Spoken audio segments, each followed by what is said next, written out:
Hanımlar beyler, Tolstoy'un İnsan Neyle Yaşar adlı eserinin ikinci bölümü olan Bey ve Uşağı'yla kaldığımız yerden devam ediyoruz.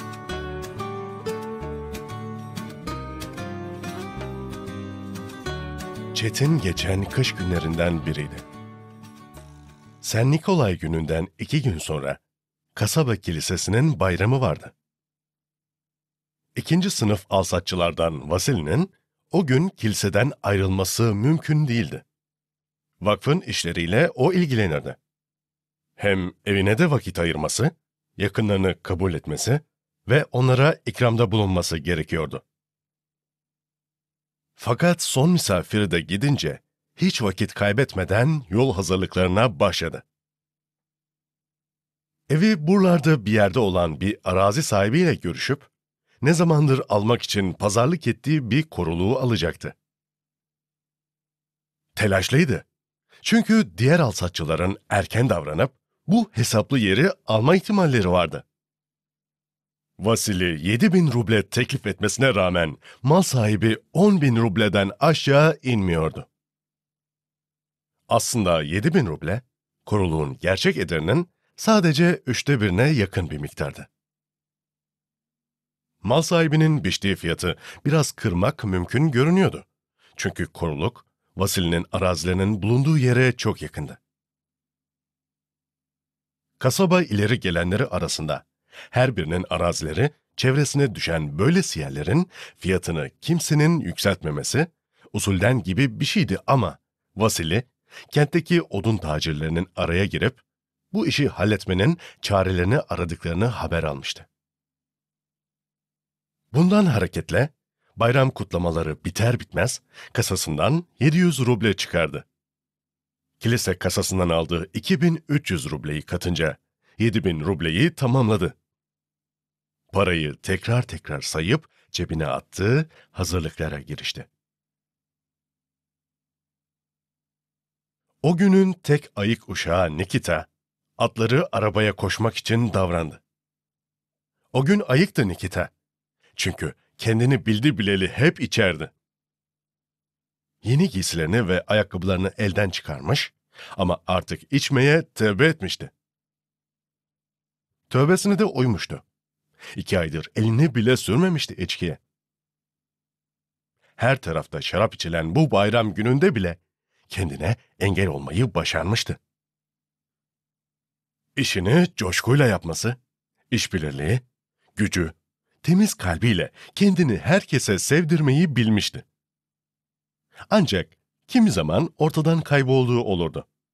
Yılda 2 kez. Bazen bundan da fazla içmeye başlar, her şeyini içkiye yatırırdı. Sadece bu kadarla kalsa iyi. Hayır, geçimsiz, şirretin teki olurdu. Beyi Vasili bile ona kaç kez kapıyı göstermişti. Fakat dayanamayıp her seferinde geri almıştı. Çünkü Nikita namuslu bir adamdı. Hayvanlara düşkündü. En önemlisi de karın tokluğuna bile çalışırdı. Alması gereken para 80 ruble olmasına karşın beyi ona sadece 40 ruble verirdi. Ama bunu bile bölük pörçük alırdı Nikita. Hayır, bu kadarla da kalmazdı beyi. Kendi dükkanından kat kat fazla paraya mal satardı onun emeğinin karşılığında. Nikita'nın bir vakitler hayli alımlı, eline çabuk bir karısıyla bir oğlu ve 2 kızıyla evinde çalışıp hayatını sürdürüyor, kocasının yanlarında olmasından şikayet etmiyordu. Etmiyordu çünkü Nikita içmediği zamanlar kadının yakınmaları nedeniyle koyun gibi olurdu. Kafayı bulunca da uğursuzun biri olup çıkar, kadını korkudan öldürürdü. Bir seferinde, belki de kadının kendisine ayıken yaptıklarının intikamını almak için, karısının sandığını kırmış, kadıncağızın en güzel elbiselerini baltayla doğramıştı. Maaşı doğrudan karısının avcuna verilir, kendisi de sesini çıkarmazdı buna. Bu kez de aynı şey olmuştu. Bayramın 2 gün öncesinde kadın Vasili'nin dükkanına uğramış, Sadece 3 ruble eden un, çay, şeker, kıvas benzeri öteberiler almış, bağışta bulunur gibi davranan beye de minnet borcu duyarak ayrılmıştı. Aslında adamın ona hiç değilse 20 ruble ödemesi gerekiyordu. Bey Nikita'ya, "Bizim için lafı mı olur?" demişti. "Ne istersen gel al dükkandan. Çalışır ödersin. Hem ben diğerleri gibi senet sepet istemem. Burada her şey konuşularak halledilir. Madem ki benim emrimde çalışıyorsun, ben de seni bırakamam," diyordu. Bey bunları söylerken uşağa, onun sahiden veli nimeti olduğunu düşünürdü. Vasili, bu adam gibi emrindeki diğer uşakların da onun kimsecikleri kandırmadığı, kandırmak ne demek? Herkesi iyiliklere boğduğunu düşündüklerini sanırdı, kendisinden başka kimse inanmasa da. Uşak, "Bey öyle diyor ama ben de çalışıp çabalıyorum. Kendi işim olsa ancak bu kadar yapardım," diyordu içinden. Aslında beyin kendisini kandırdığını biliyordu. Ama onunla tutup hesaplaşmaya kalksa da eline bir şey geçmeyeceğini, daha iyi bir yer buluncaya kadar buralarda çalışmasının daha doğru olacağını düşünüyordu. Atları arabaya koşma emri almış, her zamanki hevesliliği, güler yüzlülüğüyle arabalığa doğru hamle etmişti. Adımlarını ördek gibi atmasına karşın işe hemen girişme eğilimindeydi. Bir çiviye taktığı çizmelerini alıp ahıra girdi. Beyin koşulmasını emrettiği atlar buradaydı. Bir başına ayrı bir bölmede duran orta boylu, sağlam, sarısı hafifçe düşük at, Nikita'yı görünce sevinçle kişnemiş, uşak da "Hayrola, canın mı sıkılıyor?" diye ata hal hatır sormuştu. "Hadi, sakin ol, telaşlanma. Dur seni suvarayım." Atla bir insanla konuşur gibi konuşurdu. Paltosunun eteğiyle, hayvanın ortası tüysüz, tozlanmış, ince bir kanal gibi görünen yağlı sırtını kuruladı, dizginliğini başına takıp sulamaya götürdü. Ahırdan çıkan at sağa sola dönüyor, yanı sıra gelen adamcağızı tekmelemek ister gibi yapıyordu. Bu şakaya bayılan uşak, "Hadi aslanım, hadi," deyip kendisi de dolu dizgin koşuyordu. Doyasıya su içen at, derin derin düşünür gibi oldu bir ara. Başını yalaktan kaldırıp aksırdı. Uşak, alabildiğine ciddi bir sesle, "Artık içmeyeceksin ha?" "Peki, sen bilirsin," deyip beraberce arabalığa geldiler. Hayvancağız eşinip tepiniyor, her yeri gürültüye boğuyordu. Kimseler yoktu ortada. Avluda sadece aşçı kadının bayrama gelen kocası vardı. Uşak adama, "Ahbap, hangi arabayı hazırlayacağımı sorsana bir. Büyük olanı mı, küçük olanı mı?" Seslenilen adam yüksek temelli, saç çatalı eve girdi. Hemen sonra küçük olan arabanın hazırlanacağı haberiyle geldi. Uşak o gelene kadar hayvana dizgin takmıştı. Bir eliyle dizgini, diğeriyle de hayvanı çekerek iki kızaklı arabanın durduğu bölüme girdi. "Pekala, küçük olanı hazırlayayım," deyip kendisini ısırmak ister gibi yapan haylaz atı araba okunun arasına soktu. Sıra dizginlere sıkılamaya geldiğinde aynı adamdan bir demet yulaf ve saman getirmesini istedi. Getirilen yulafı arabaya yerleştirirken "Sakin ol, sakin ol," deyip ekliyordu. "Bir de örtü bulduk mu sana tamamdır." Atın üstüne bir örtü çekip yulafları yerleştirmeye devam ediyordu. Aşçının kocasına, "Yardımların için sağ ol," dedi. Bir halkaya takılı duran terbiyeleri alıp kızağın kenarına ilişti, tırısa kalkmaya can atan atı donmuş gübrelerin yığılı olduğu avludan geçirdi. Kürklü, Kalpaklı, üstü başı temizce, 7'sinde bir çocuk gelmişti evden.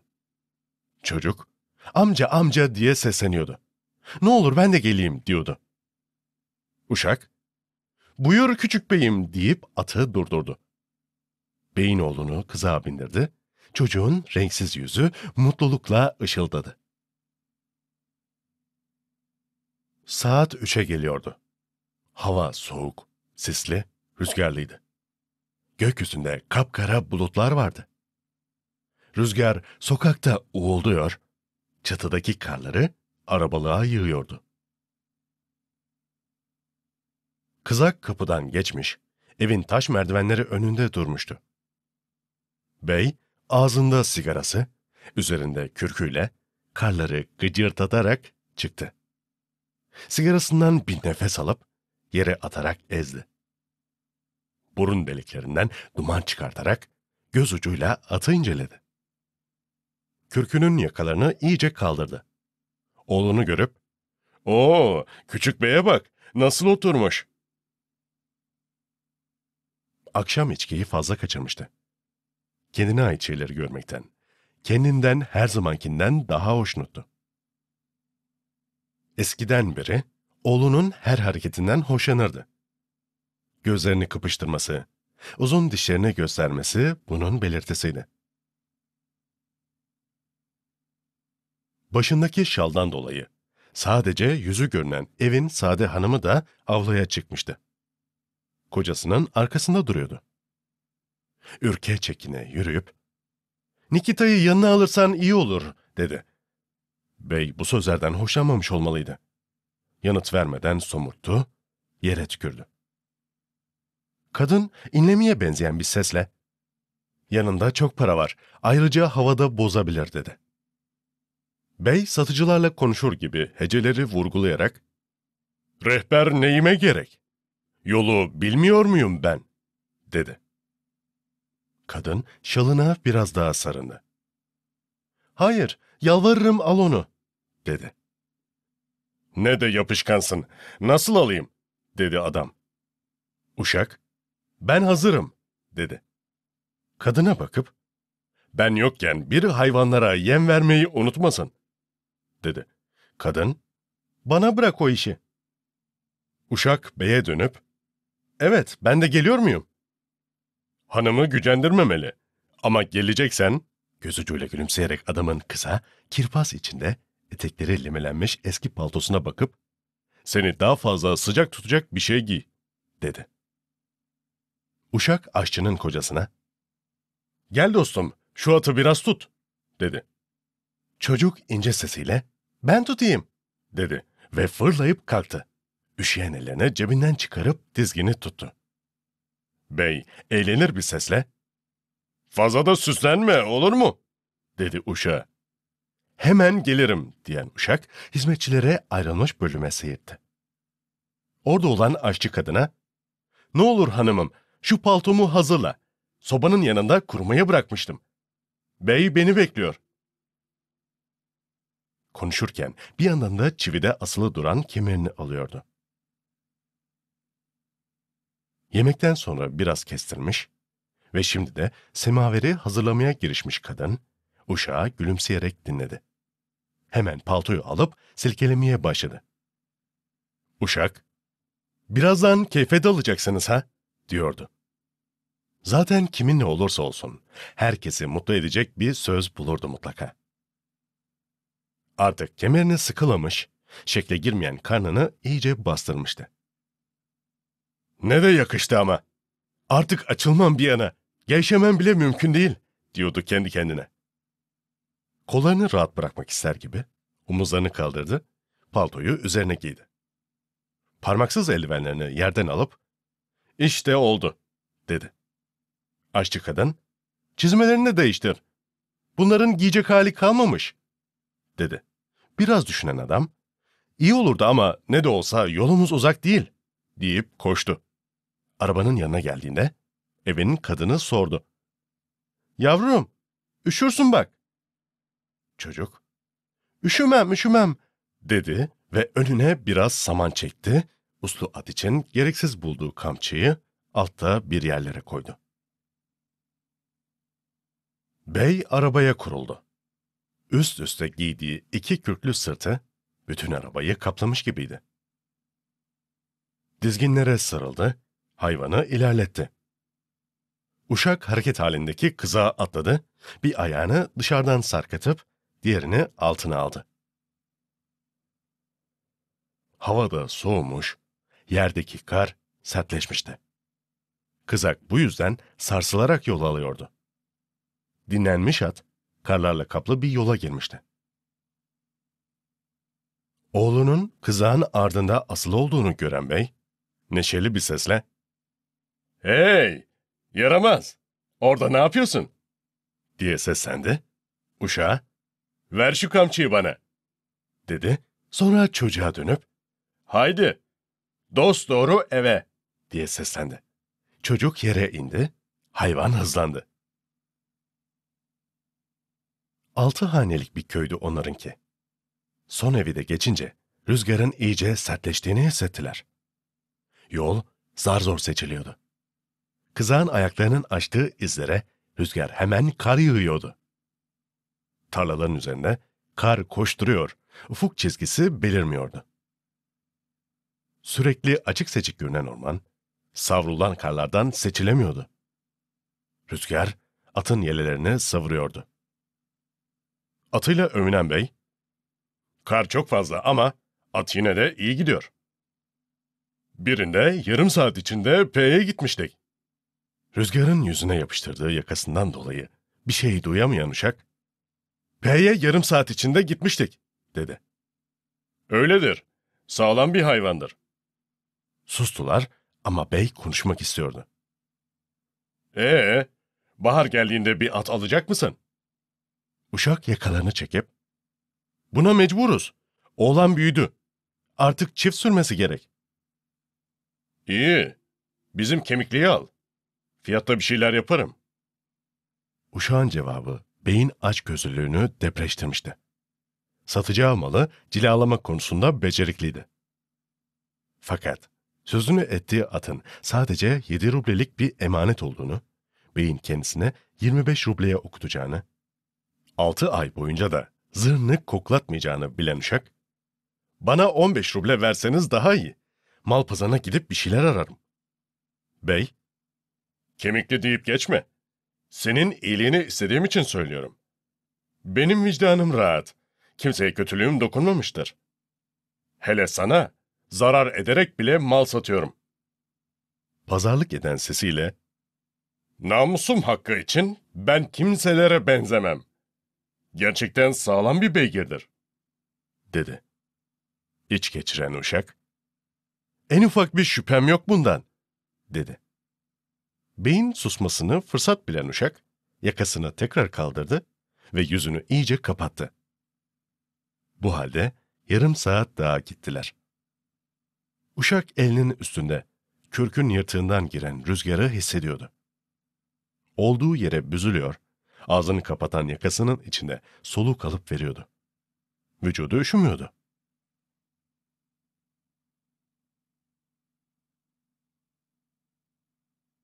Karamihevo yolu daha elverişliydi. Yolun her iki yakası da kazıklarla işaretlenmişti ama uzun bir yoldu. Doğruca giden yol daha kestirmeydi ama bu kadar elverişli değildi. Yol kazıkları seyrelmiş, karla kaplanmıştı. Bir süre düşünen uşak, "Karamihevo yolu uzundur ama rahattır," dedi. Gittikleri yoldan ayrılmak istemeyen bey, "Doğruca gidersek dereyi keseriz. Hem yolumuzu da kaybetmeyiz. Sonrası orman," diyerek bu fikri kabul etmedi. Sesini çıkarmayan uşak, yakalarını yüzüne çekti yine. Bey yol konusundaki fikrini değiştirmedi. Yarım mil kadar daha ilerleyip sola saptı. Burada kuru yapraklı bir meşe dalı sallanıyordu. Bundan sonra rüzgarla yüz yüzeydiler. Kar atıştırmaya başladı.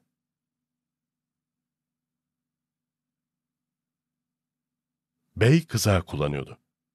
Avurtlarını şişiriyor, soluğunu bıyıklarına boşaltıyordu. Uşak uyuyakalmıştı. Bir 10 dakika daha gittiler. Bey konuşmaya başladı. Uşak hemen gözlerini açıp sordu. Efendim? Bey yanıtlamadı. Sürekli eğilip sağa sola bakıyordu. At ilerliyor, terleyen tüyleri parıldıyordu. Uşak, efendim dedi tekrar. Bey öfkeyle ona öykünerek, ne efendimi? Hiç yol levhası yok. Kaybolduk. Uşak, bir de ben bakayım deyip kızaktan indi, kırbacı alıp atın soluna doğru gitti. Fazla kar yağmamıştı o yıl. Rahatça ilerleyebiliyordu. Yine de kimi yerlerde dizlerine kadar kara gömülüyordu. Çok geçmeden çizmelerinin içi karla dolmuştu. Ayağıyla kırbacın ucuyla zemini yokluyor, yolu bulamıyordu. Geri döndüğünde bey, "Ne olacak şimdi?" "Buralarda bir şey yok. Gidip şuralara da bakayım." "Şuradaki leke neymiş? Ona da bak." İşaret edilen yere yaklaştı uşak. Bomboş bir tarlaydı burası. Üstündeki karları silkeleyen uşak dönüp kızağa bindi. Emreden bir ses tonuyla, "Sağa gidelim. Rüzgar solumuzdaydı. Şimdi ise yüzümüze çarpıyor. Sağa döndürün arabayı." Bey uşağı dinledi. Biraz sağa doğru gittiler ama yol filan görünmüyordu. Rüzgar hızını kesmemişti. Kar yağmaya devam ediyordu. Kendinden hoşnut uşak, "Beyim, yolu kaybettik," dedi. Bey, karın altından seçilen siyahımsı sazları gösterip, "Şunlar nedir?" "Zaharov'un tarlasındayız. Yoldan çıkmışız demek." "Yalan." "Asla yalan söylemem. Zaten kızağın sesi bunu doğruluyor. Ünlü patates tarlaları burası. Yapraklara, dallara bakın." "Ne bela ama. Ne yapacağız?" "Doğruca gideceğiz. Bir çiftliğe ya da bir eve rastlarız herhalde." Bey bu öneriyi kabul etti. Bir süre daha gittiler. Tekerlekler karın dondurduğu yerlerde gıcırtılar çıkarıyordu. Tepeden inen kar bazen öbekler halinde havalanıyordu. Anlaşılan at epeyce yorulmuştu. Terli tüyleri kıvrımlanıyor, karla kaplanıyordu. Hızı epeyce düşmüştü. Ayağı sürçünce bir yerlere takıldı. Bey de atın dizginini kıstı. Uşak, "Dur, serbest bırak da kurtulsun," dedi kızaktan inerek. Sonra, "Hadi güzelim, hadi," diyerek atı gayretlendirmeye çalıştı. Hemen harekete geçti at. Düşükleri çukurdan silkinip tek hamlede çıktı. Bey, "Neredeyiz biz?" "Biraz yürüyelim. Öğreniriz nasıl olsa." Bey, karlar arasında kütle halinde görünen bir yeri işaretle, "Goriçkino ormanı değil mi şurası? Yanına gidersek ne olduğunu anlarız." Rüzgarın oradan getirdiği yaprakları gören uşak, oranın orman değil, köy olduğu sonucuna varmış ama bunu nedense belirtmek istememişti. Biraz daha ilerlediklerinde kavak ağaçlarını gördüler. Uşağın tahmini doğruydu. O kütle orman değil, kavaklıktı. Kuru yaprakları hışırdayıp duruyordu. Herhalde bir hendeğin kıyısına dikilmişlerdi.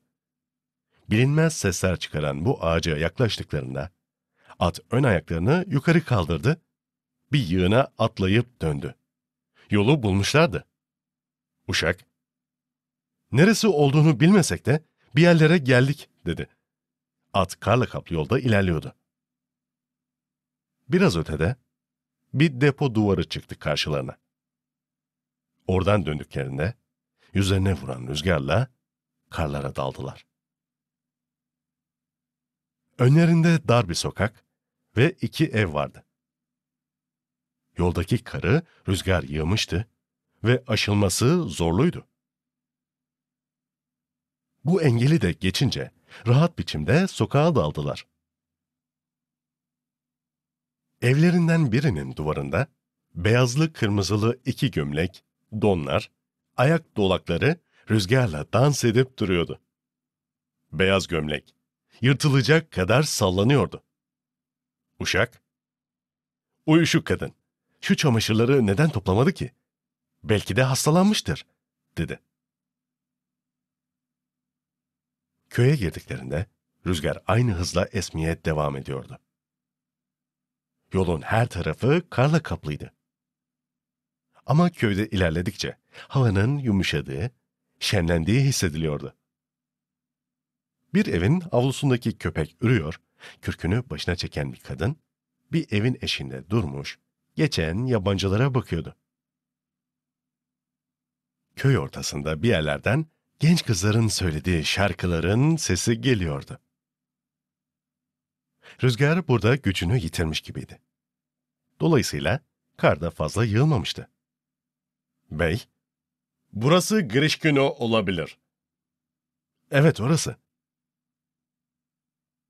Grishkino adlı köye gelmişlerdi.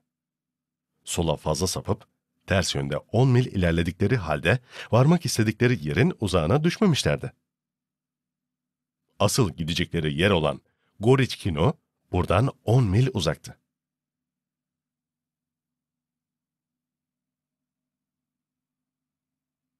Köyde iri yarı biriyle karşılaştılar. Adam atı durdurup, "Kimsiniz?" diye sordu ve beyi tanıyınca oklardan birine yapıştı, kızağa kadar ilerledi. Bu adam, herkesin tanıdığı ünlü bir hırsızdı. Beye seslenip, "Hayrola, bu havada ne işiniz var burada?"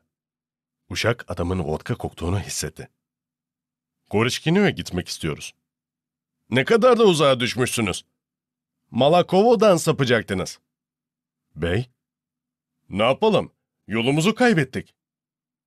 Hırsız hayvanı inceleyerek, "Güzel bir at," dedi ve atın kuyruğunun gevşeyen düğümünü sıkılaştırdı. "Geceyi burada geçirmek ister misiniz?" "Hayır, biz yolumuza gidelim." "Peki sen de kimsin?" O, Nikita." "Benim ya.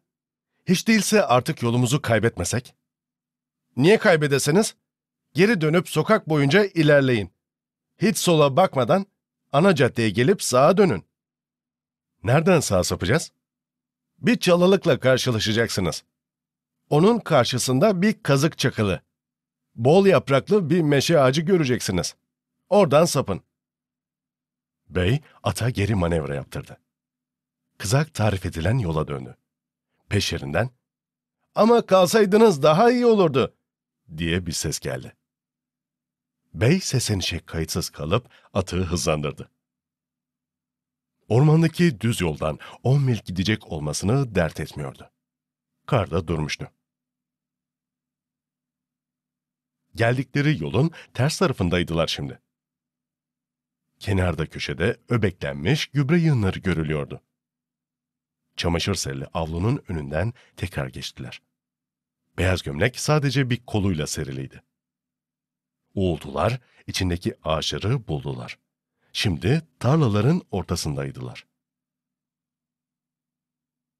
Rüzgar giderek hızını artırıyordu. Yol yağan karla kaplanmıştı. Yön tayini sadece çakılı kazıklarla saptanabilirdi. Fakat kuduran rüzgardan onlar bile seçilemiyordu. Bey sürekli gözlerini kapatıyor, çevresini görebilmek için sağa sola dönüyordu. Ama aslında yaptığı iş kendini ata teslim etmekti. Bir 10 dakika daha gittiler. Önlerinde bir karartı gördü. Onlarla aynı yöne gidenler vardı. At onlara yetişti ve ayağıyla kızağın arkasına vurdu. Kızaktakiler, "Yana çekip öne geçin," diye bağırdılar. Bey kızağı öne geçirdi. Diğer kızakta 3 erkek, bir de kadın oturuyordu. Köydeki bayram eğlencesinden dönüyorlardı. Bir köylü elindeki sopayla atın sağrısına vuruyor, diğer ikisi kollarını sallayarak bağırışıyordu. Kadın kürkünün içine büzülmüş, karla kaplı halde kızakta oturuyordu. "Bey neredensiniz?" diye sordu. Köylünün biri bütün sesiyle bağırdı, tek kelimesi dahi anlaşılmadı. Diğer köylü, "Hadi hızlanalım, onları öne geçirtmeyelim," dedi.